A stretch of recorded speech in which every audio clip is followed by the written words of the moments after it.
Minister of Health and Social Welfare, Dr. Mohammed Ali Bhatti, has called for a gradual end to Nigeria's dependence on foreign aid in funding its response to HIV/AIDS, tuberculosis, and malaria, as the House of Representatives began an investigative hearing into over $4.6 billion in grants received from the Global Fund and USAID between 2021 and 2025. At the hearing by the House Committee on Infectious Diseases in Abuja, Bhatti said that the country must take greater responsibility for financing its health priorities as donor funding declines after 2 decades of support. It described the probe as a welcome step towards transparency, accountability, and domestic ownership of health programs.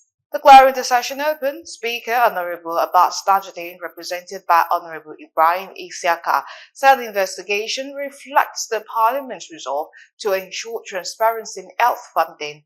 Committee Chairman Honorable Amobi Oga said the inquiry will determine how funds were managed and ensure that all implementing partners account fully for the resources received. In fraud prevention, we have zero tolerance policy on fraud, and any anomalies that are flagged are promptly flagged for investigation and recovery, including whistleblowers. The sustainability angle is also paramount in our mind, with our transition plan to integrate the Global Fund and US government supported programs into our own national programs so that we exit from the dependency, and to facilitate local manufacturing of commodities so that much of these commodities will not be brought from abroad, but that we produce them locally. Over 20-something years, we have just been receiving what is produced elsewhere. We are aware that the grants received from international partners and donors agencies before now form 90% of the country's intervention and investment in the response against these diseases.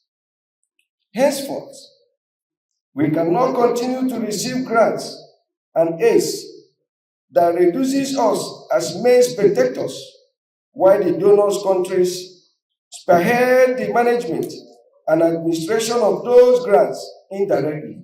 And the expected outcomes are a comprehensive evidence-based report detailing how the grants were received, how they were utilized, and what impacts were achieved, and where gaps or inefficiencies may exist, if any.